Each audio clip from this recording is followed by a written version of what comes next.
평생 일군 소중한 자산을 다음 세대에 잘 물려주고 싶은 마음? 이건 뭐 누구나 마찬가지일 텐데요. 그렇죠. 근데 이게 세금 폭탄이나 가족 간의 다툼 없이 잘 해내기가 생각보다 참 어렵습니다. 그래서 오늘은 바로 이 상속과 증여, 여기에 대한 핵심 전략들을 저희가 깊이 파헤쳐 보려고 합니다. 네. 저희가 이 자산관리 또 세무 전문가들의 조언이 담긴 자료들을 미리 좀 분석을 해봤고요. 이번 딥다이브의 목표는 여러분께서 상속 증여 기본 개념부터 또 절세 꿀팁, 그리고 사실 돈보다 더 중요한 거잖아요. 가족 화목 지키는 지혜까지 확실히 얻어가시는 겁니다. 자, 바로 한번 뛰어들어 볼까요? 네, 맞습니다. 이 재산을 이전한다는 게 단순히 그냥 돈을 넘기는 그런 행위가 아니고요. 가족의 미래를 설계하는 아주 중요한 과정이죠. 오늘 이 시간이 여러분의 그 복잡한 고민들, 이걸 조금이나마 덜어드리는 계기가 되기를 바랍니다. 좋습니다. 그럼 가장 기본적인 것부터 시작해보죠. 많은 분들이 상속, 이런 증여, 이거 그냥 주는 시점만 다른 거 아니야? 이렇게 생각하기 쉬운데 이게 세금 계산이나 나중 문제에서 엄청난 차이를 만든다고요. 바로 그 지점입니다. 그래서 계획이 필요하다는 건데요. 아주 간단히 말하면 재산을 주시는 분이 살아계실 때 계획해서 주면 증여고요. 돌아가신 후에 재산이 이전되면 그게 상속입니다. 당장 신고 기한부터 달라요. 기한도요? 네, 증여는 재산 받은 날이 속한 달의 말일부터 3개월, 상속은 돌아가신 날이 속한 달의 말일부터 6개월 내에 신고해야 합니다. 그렇군요. 근데 세율 자체는 10%에서 50%로 같다고 들었거든요. 네네. 그럼 결국 내는 세금은 비슷하지 않을까? 이렇게 생각할 수도 있을 것 같은데요. 그게 가장 흔하게 하시는 오해 중 하나입니다. 세율 구간은 같지만요. 세금을 계산하는 방식 자체가 완전히 다릅니다. 방식이 다르다. 네.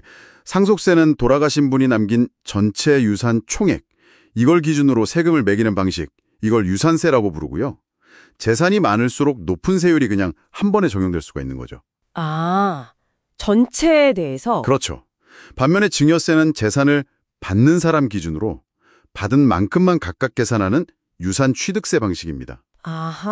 그러니까 예를 들어서 10억 원을 한 사람이 통째로 상속받으면 그 10억 전체에 높은 세율이 적용될 수 있는데 만약에 두 자녀에게 5억 원씩 나눠서 증여하면 각각 5억 원에 대해서 낮은 세율 구간부터 시작하니까 전체 세금이 확 줄어들 수도 있다 이 말씀이시군요. 누진세 구조 때문에. 정확합니다. 바로 그겁니다. 이 방식의 차이가 적게는 수천만 원, 많게는 수억 원의 세금 차이를 만들어낼 수 있어요. 수억 원이요? 와, 네. 게다가 또 중요한 게 상속세는 상속인들이 함께 책임을 져야 하는 연대납부 의무라는 게 있어요. 연대납부요? 네. 즉, 형제 중에 한 명이 세금을 못 내면 다른 형제가 대신 내야 할 수도 있다는 뜻입니다. 이것도 분쟁의 소지가 되겠네요. 이게 또 생각지도 못한 분쟁의 불씨가 되곤 하죠. 근데 증여는 받은 사람이 각자 책임지니까 이런 위험이 없고요. 그래서 사전 증여를 통한 계획이 중요하다. 이렇게 계속 강조하는 겁니다. 그렇군요. 그 사전 증여가 최고의 절세 전략이라고들 하는데 그럼 구체적으로 어떻게 활용해야 효과를 극대화할 수 있을까요? 핵심은 이겁니다. 10년 주기 증여재산 공제. 이걸 잘 활용하는 건데요. 성인 자녀에게는 10년 동안 5천만 원까지는 세금 없이 증여할 수 있거든요. 10년에 5천만 원. 네. 여기서 중요한 포인트는 이 한도가 받는 사람 기준이고요. 또 주는 사람 그룹별로 적용된다는 점입니다. 그룹별로요? 네. 그건 무슨 뜻이죠? 예를 들면 아버지한테 5천, 또 할아버지한테 5천 이렇게 각각 받을 수 있다는 거죠. 친가 외다 다 포함해서요. 와, 그럼 할아버지, 할머니, 아버지, 어머니 이렇게 드리면 꽤 커지네요. 그렇죠. 그러니까 가능하면 일찍 시작할수록 여러 번 이 혜택을 누릴 수가 있는 겁니다. 단순히 공제 한도만 활용하는 게 아니라 아까 잠깐 말씀하셨는데 앞으로 가치가 오를 만한 자산이 있잖아요. 이걸 미리 주는 게 진짜 신의 한 수다 이런 얘기도 있던데요? 네, 맞습니다. 바로 가치 고정 효과 때문인데요. 증여세는 재산을 증여하는 그 시점의 가치를 기준으로 계산을 하거든요. 주는 시점. 네. 예를 들어 지금 5억 원짜리 아파트를 자녀에게 증여하고 증여세를 냈다고 해보죠. 그럼 나중에 10년 뒤에 이 아파트가 15억 원이 되어도 이미 증여가 끝났기 때문에 늘어난 가치 10억 원에 대해서는 추가 세금이 없는 겁니다. 와, 10억 상승분에 대한 세금을 아예 안 내는 거네요. 그렇죠. 미래의 상승분을 미리 딱 묶어두는 효과죠. 특히 앞으로 가치 상승이 크게 예상되는 부동산이라든지 아니면 비상장 주식 같은 거, 이런 걸 증여할 때 아주 유리한 전략입니다. 이야, 이거 정말 강력한데요. 근데 이렇게 좋은 사전 증여에도 혹시 함정 같은 건 없을까요? 주의해야 할 점이 있다면요? 당연히 있습니다. 이거 반드시 기억하셔야 하는데 바로 10년의 함정, 상속 개시 전 증여재산 합산과세라는 규정입니다. 10년의 함정, 합산과세 좀 어려운데요. 이게 뭐냐면요. 돌아가시기 전 10년 상속인한테 증여한 경우에요. 그리고 상속인 외자에게 증여했다면 5년. 이 기간 안에 증여한 재산은 일단 증여세를 냈다고 하더라도 다시 상속재산에 포함시켜서 상속세를 계산한다는 겁니다. 네. 그럼 증여세 내는 게 의미가 없어지는 거 아니에요? 그건 아니고요. 이미 낸 증여세는 당연히 빼줍니다. 공제는 해주는데 문제는 뭐냐면 재산을 이렇게 나눠서 낮은 세율을 적용받으려던 그 효과가 사라질 수 있다는 거죠. 아, 합산해서 높은 세율을 맞을 수 있으니까. 그렇죠. 다시 합쳐서 계산하니까요. 그래서 증여하고 나서 최소 10년 혹은 5년은 건강하게 잘 지내시는 게 이 절세의 아주 중요한 조건이 되는 겁니다. 건강이 절세 조건이라니 참 아이러니하네요. 그렇죠. 또 하나 주의할 점은 총 재산이 한 10억에서 15억 원 내외다 이럴 경우에는요. 오히려 상속공제 자체가 워낙 커서 사전 증여 없이 그냥 상속으로 받는 게 더 유리할 수도 있어요. 무조건 사전 증여가 좋은 건 아니군요. 네, 무조건 사전 증여가 답은 아니니까 이건 꼭 전문가와 상담을 해보셔야 합니다. 알겠습니다. 그럼 사전 증여 시기를 놓쳤거나 아니면 상속으로 넘겨줘야 할 때 이때 상속세를 줄일 방법은 어떤 게 있을까요? 이때는 각종 상속공제 제도를 최대한 활용해야 합니다. 기본적으로 자녀 같은 상속인이 있으면 일괄공제라고 해서 5억 원이 공제되고요.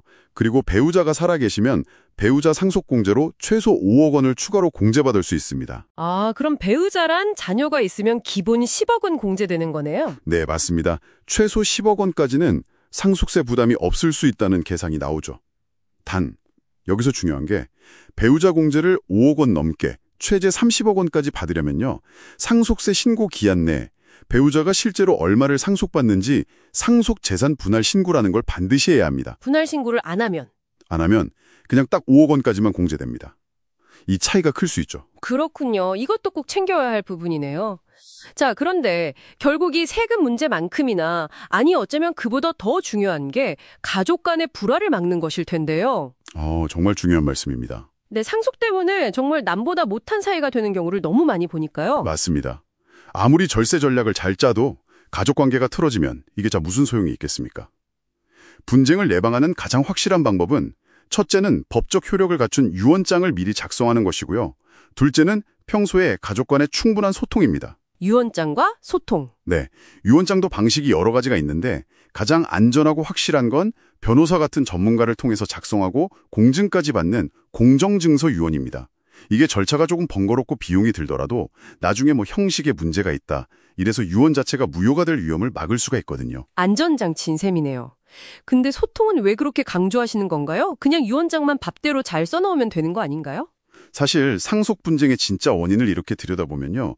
돈의 액수 자체보다는 그 정보 부족에서 오는 서운함이 있잖아요. 나만 몰랐다 이런 거. 그렇죠. 나만 몰랐다는 배신감. 또는 왜 저렇게 나눴는지 이해가 안 돼서 불공평하다는 감정. 이런 게 훨씬 많습니다. 감정적인 문제군요. 네. 그래서 왜 재산을 이렇게 나누려고 하는지 그 배경과 부모님의 진심, 생각을 자녀들에게 미리 충분히 설명하고 이해를 구하는 과정이 반드시 필요하다는 겁니다. 예를 들어서 큰애 학비로 일찍 목돈을 내가 좀 지원했었잖니. 그래서 작은 애에게는 이 부동산을 좀 더 주려고 한다. 와 같이 구체적인 이유를 설명하면 자녀들도 훨씬 쉽게 받아들일 수 있겠죠. 네, 확실히 그렇겠네요. 투명하게 공개하고 설명하는 과정? 맞습니다. 이게 어쩌면 세상에서 가장 비싼 세금, 바로 가족관계 파탄이라는 세금을 피하는 가장 확실한 방법일 겁니다. 와, 가족관계 파탄세. 정말 와닿는 표현입니다. 네. 오늘 상속과 증여에 대해 정말 깊이 파고들어 봤는데요. 결국 핵심은 미리 계획하고 꾸준히 소통하는 것. 이 두 가지로 요약될 수 있겠네요. 네, 그렇습니다. 현명한 자산 이전 계획은 단순히 세금을 아끼는 것을 넘어서 가족의 평화로운 미래를 지키는 중요한 열쇠가 될 수 있다는 점 여러분 꼭 기억하시면 좋겠습니다. 맞습니다. 자녀에게 물려줄 수 있는 최고의 유산은 어쩌면 돈이나 재산 그 자체가 아니라 가족의 화목을 지켜나가는 그 지혜와 과정일지도 모릅니다. 오늘 저희가 나눈 이야기가 여러분의 현명한 자산 계획 수립에 조금이나마 도움이 되었기를 바랍니다. 자, 그럼 이제 한번 생각해 보시면 어떨까요? 여러분 가족의 미래 자산을 위해 지금 당장 조금은 어색하고 어쩌면 어려울 수 있겠지만 반드시 시작해야 할 단 하나의 대화는 무엇일지 말입니다. 이것으로 오늘의 딥다이브를 마칩니다.